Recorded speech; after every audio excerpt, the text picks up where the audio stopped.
Sunday, and I'm having my Sunday breakfast of bacon and bagel. It is the bestest.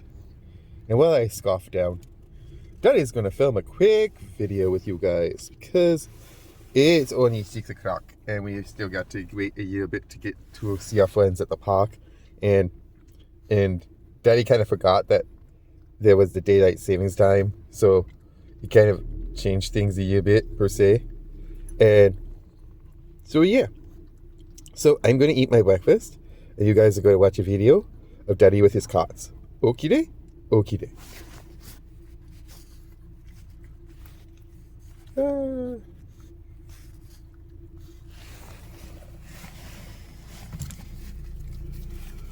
Do do do do do do do do do do do.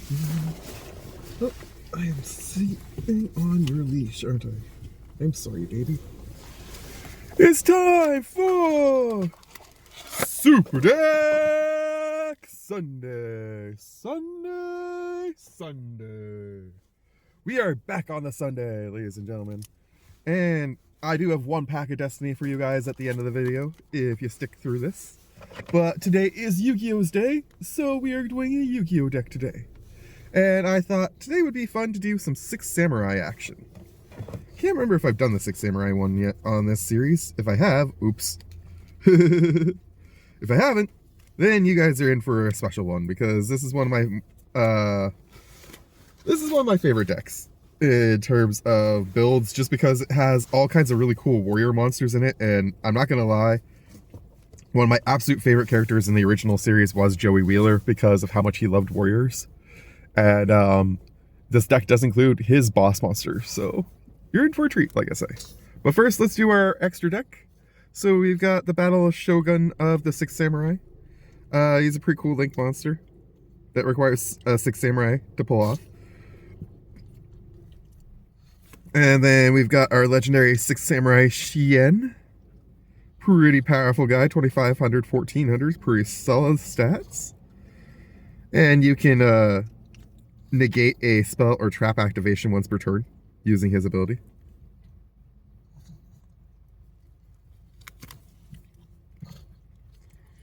Six Samurai, Secret 6 Samurai Rihan. 2424. He needs 3 6 Samurai monsters with different attributes to pull this one off, but that's not super difficult because the one beautiful thing about the 6 Samurais is they have all the attributes covered really well. You don't have to actually use polymerization for this guy, which is kind of cool. I do have a card in here that I do require polymerization for, so I do have a copy of it, but he's one that you can pull off without it. Wow, you ate that fast, Kaiba. I have the Shadow of the 6 Samurai Shien. So we've got Shien, and then we got Shien. At least that's how I'm hoping they're pronounced. If I'm wrong, I apologize to the Japanese community because I have no clue. But this guy's pretty decent too. 2500, the defense sucks, but I mean, I like the fact that he can basically buff things.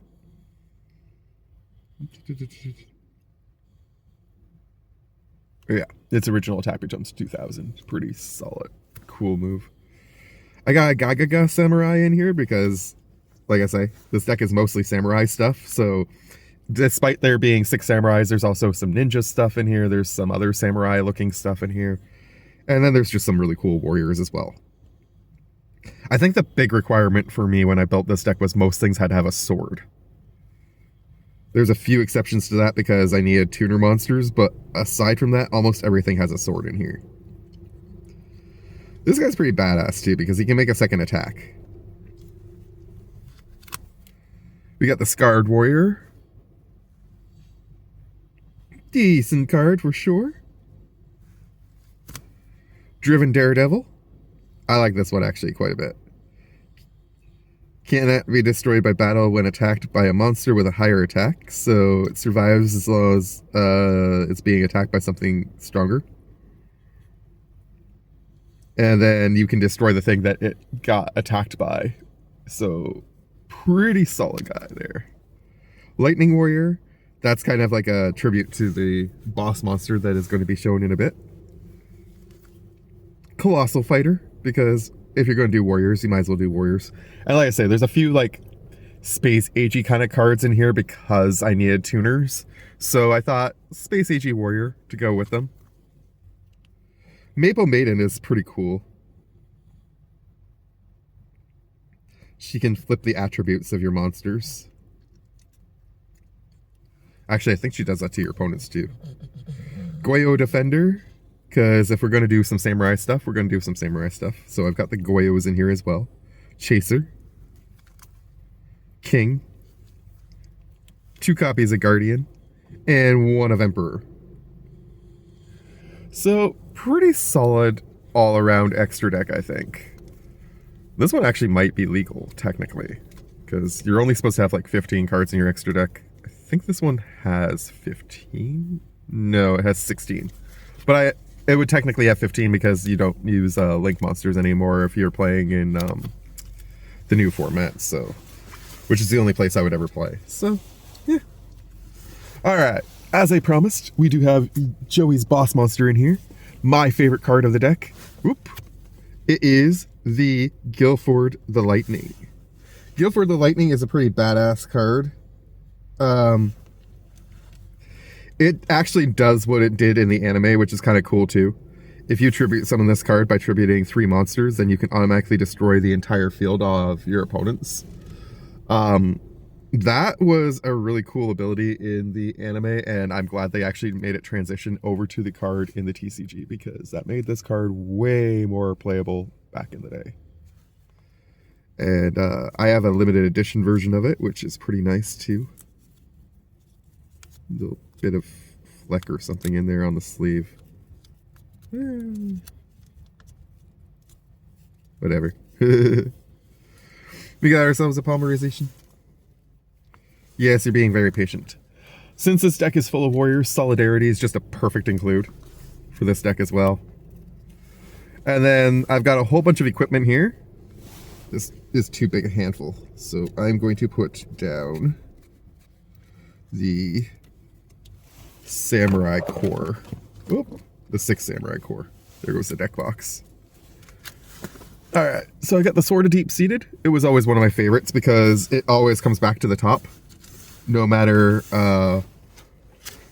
how much you send it to the graveyard, it always comes back. And it gives a decent boost. 500 attack and defense. Pretty solid all around. Lightning Blade to go with my Guilford the Lightning. Give him an extra 800 attack. Decreases attack by, or decrease all the attack of water monsters by 500, which does affect some of the creatures in this deck because, again, 6 samurais cover every attribute, but still a pretty solid one all around. Double-edged sword is kind of neat. Gives your monster 2,000 attack, and everybody takes the damage from the attacks involving this monster. So, Mist Body can't be destroyed by battle. Good to get onto Guilford. Fusion Sword Marusama Blade can only go on a warrior, and that warrior gets an 800 attack boost. And then this thing can't be destroyed by magic cards, which is kind of neat. Lucky Iron Axe. Fighting Spirit, I like that one because it keeps your monster from being destroyed by battle for 1 turn. Metamorph, pretty solid. Kunai with Chain felt perfect for a samurai deck. There's one more there hiding. And now we're getting into the creatures. So we got the Suzuki Samurai, Blue Fame Swordsman, Immortal Bushi. Makuria the Destroyer admittedly is a little bit less samurai-y, but I mean the armor is still kind of samurai-y, so I thought it worked. Command Knight, he could be like a visitor from Europe. Crimson Ninja, Arm Ninja. Ninja Grandmaster Suzuki. Denko Sekka is an interesting one. Cannot be special summoned while you have no set spells or traps, neither player can actually put spells or traps or activate them. if they're set. So basically, this thing shuts down all the spells and traps as long as you don't have spells and traps yourself, which is pretty good. Master of the Flaming Dragon Sword, Twin Sword Marauder, Taza the Zapper. This one's kind of neat because it can attack twice during the same battle phase, and you can't have your control of this one switch. So, I mean, if you give this one of the big equipped cards, give it like an 800 point boost, that's pretty solid. Necro Gardener. I like this one. You can remove it from play to keep one of your monsters from, to negate one attack from a monster your opponent controls. Yeah. Sword Stalker. Sword Hunter. Power Breaker is a neat one. If this card is destroyed by your opponent's attack or card effect and sent to your graveyard, target one face-up spell or trap card your opponent controls and destroy that. And when this card attacks, it gets switched to defense mode. That's the only downside to this guy. Blindly Loyal Goblin has always been one of my favorites because it can't have its control switched and it's got a really decent stat line.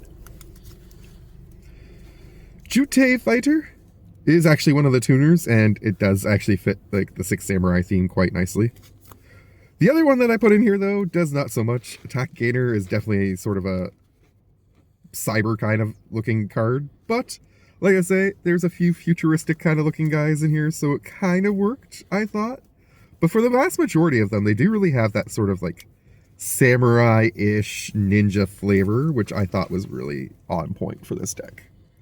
Suzuki Samurai, Swords of Revealing Light. Heavy Storm Duster is actually a fun one. Call of the Hunted. Soul Charge. So, I mean, if you play Soul Charge and a Heavy Storm Duster in the same turn, you don't have to worry about the fact that you don't have the ability to conduct your battle phase because you've already negated it once in the turn, so that's kind of a awesome payoff I like. If I can trigger this one first and then trigger this one, then I put all the creatures back on my board. I do have 3 copies of Attack and Receive in here, which is a fun card. Ooh, there was an extra creature hiding in the back there. I didn't realize. I forgot we had another Guilford. Guilford the Legend is also in here. He gets all your equipped spells back from your graveyard.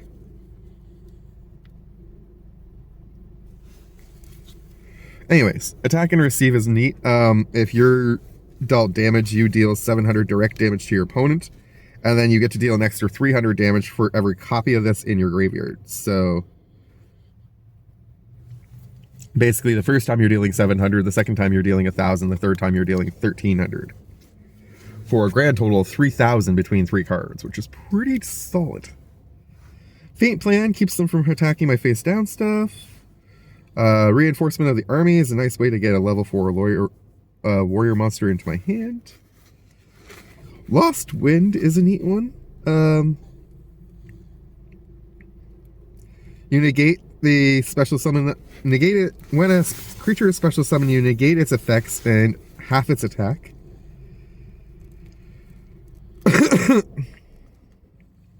And you can bring this back from your graveyard if an opponent also special summons something from their graveyard, so or from their extra deck. So it's pretty neat.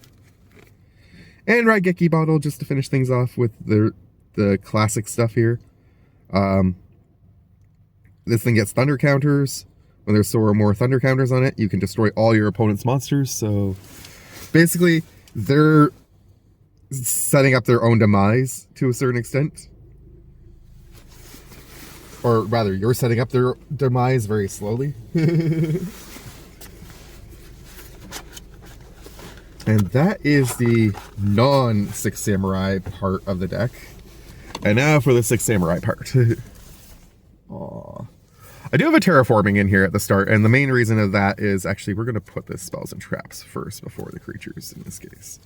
There are 2 Six Samurai field spells that are really awesome, and they're hard to get out of this deck without the terraforming sometimes, so. We got Swift Strike Armor. If I get a Six Samurai monster during my draw phase, I can special summon it. Swift Storm. Give my monster some boost. Temple of the Six is the first one of those two field spells. It's pretty cool. Every time a Six Samurai is normal or special summon, this thing gets a counter, and all the monsters my opponent controls lose 100 attack for each counter on this thing. Musakani Magatamama? Megatama. Okay, sorry. Good little negate card. 6 strike, triple impact is a pretty powerful card in this deck. Cunning of the Six Samurai. Six Samurai United. 6 Shinobi. If you control 6 samurai monsters with different attributes, skip your opponent's next turn. I don't think it ever actually pulled that off, but if you can pull it off, that's an insanely cool card. I don't think you can actually pull that off in the new format because the new format doesn't have extra monster zones, but Shin Scheme, 6 strike, Thunderblast. Gateway of the Six is a pretty cool card, but it is not technically a field spell, which is why it can't be searched with the terraforming, unfortunately. But this one gets double the Bushido counters of the field spell that I showed you earlier, and then you can remove a bunch of counters to do different abilities. So remove 2 counters and give a samurai monster or a Shen monster 500 attack.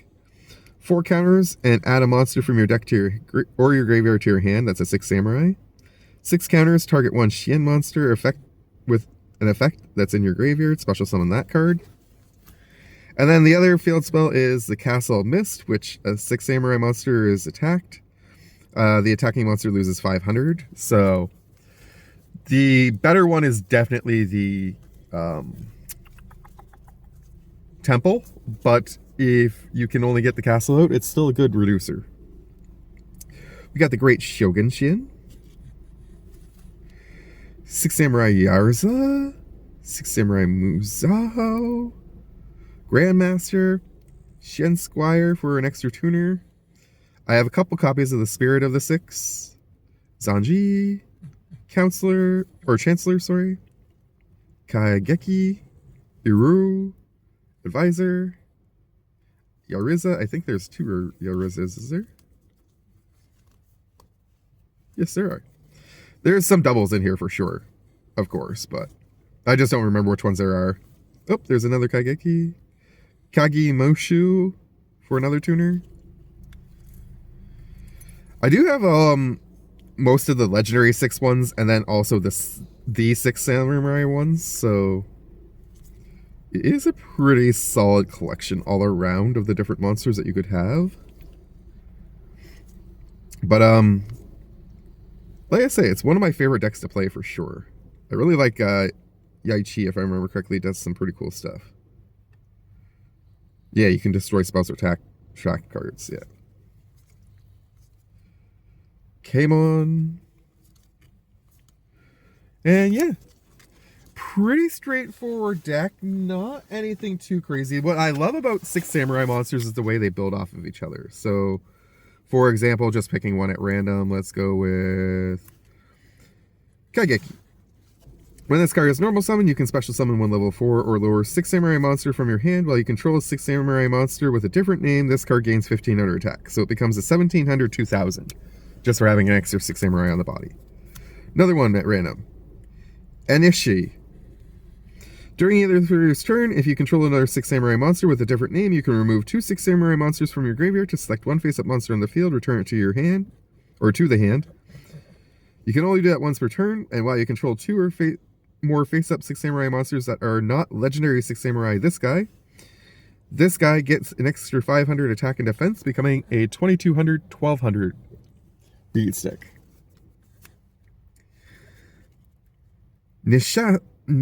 Nisashi. This is why I didn't want to read all the names. If you control another 6 samurai monster with a different name, this card can attack twice during the same battle phase.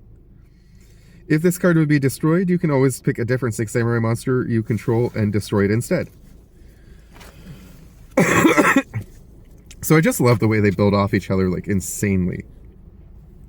Even this guy is amazing. If you control 2 or more except 6 samurai monsters, you can special summon this from your hand without having to, sacrifice anything. It limits the amount of spells or traps each turn that an opponent can play. And if this thing would be destroyed, you can pick another 6 samurai monster to destroy instead. Like, it's just an insanely good archetype. Like, I know they're not powerful in the meta anymore per se, but back in the day, 6 samurais were freaking phenomenal. And I just wanted to share that deck with you to give some mad props and respect to the old school Yu-Gi-Oh! And now we will do a quick pack of Destiny and get out of here, even though it's going to still be way too early for the park. But Kaiba's like, come on, daddy, enough of this. Yes, my baby, I know. Would you like an extra piece of bacon? Would that make you feel better? I'll give you an extra piece of bacon at the end of the video. How's that? Okay.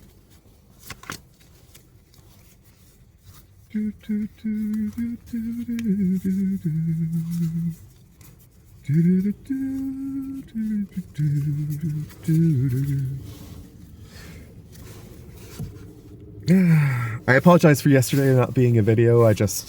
My depression was pretty bad yesterday, and been pretty frustrated about what happened on Friday, so, which I'll talk about in a later video maybe, but not right now because, again, Kaiba's in a hurry.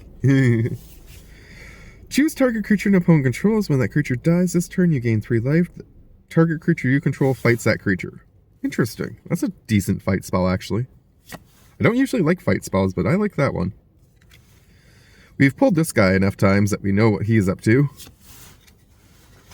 Monstrify. 3 and a green. Target creature gets +4/+4 until end of turn, and this thing gets played from your graveyard by discarding a land. Okay. So that's sorcery speed, though, so that's kind of not the best. Naturalize. When a green, destroy target artifact or enchantment. That is instant speed, so that's pretty decent.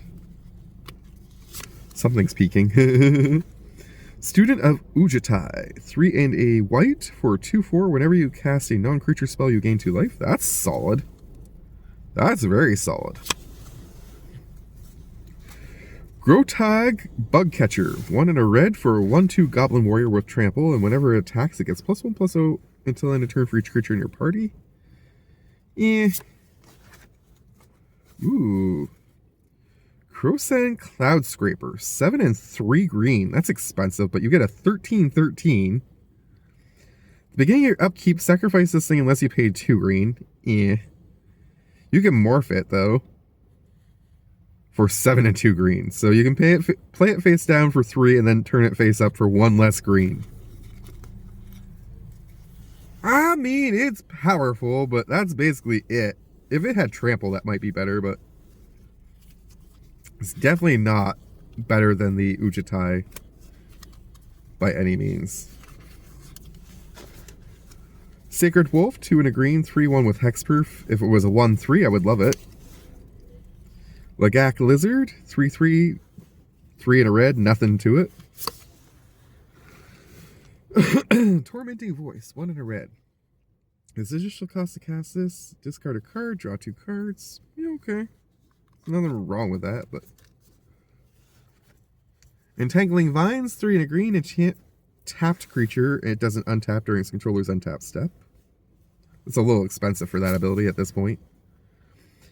Nimbleblade Kenra, 1 and a red for a 1/3 with prowess. Yeah, I'm not going to kick that out of bed, but Student of Ujitai is still better. Bramble Creeper, 0/3 for 4 and a green. When it attacks, it gets +5/+0 until end of turn. Okay. Ooh. I only had 1 copy of this before, and it's actually a fun little spell that I like. 2 and a red or green for a sorcery that lets you put a 4/4 red-green giant warrior creature token with haste into play, but you have to remove it at the end of turn.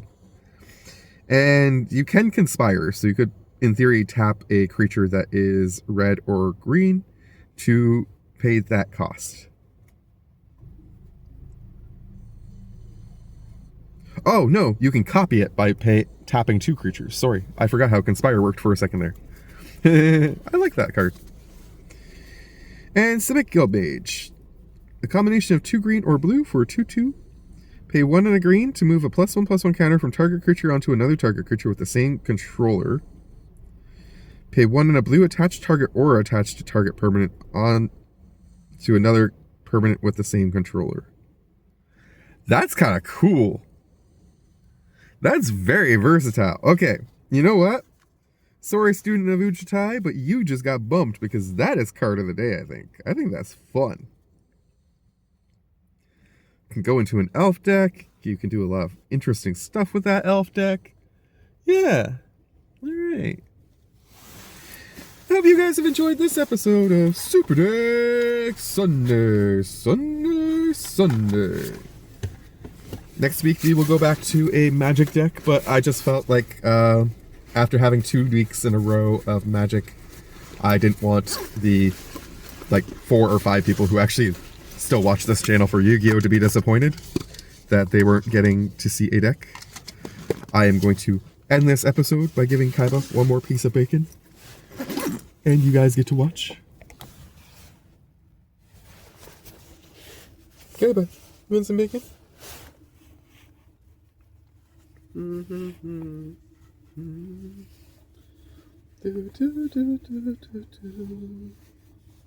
That did not split up as well as I wanted it to. There we go. Enjoy your greasy bacon.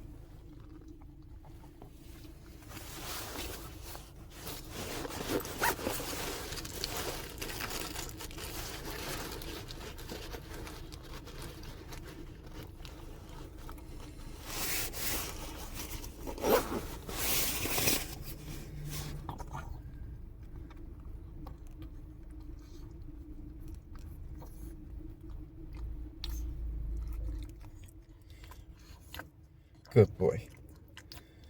Thanks for watching. Much love, and have a good day.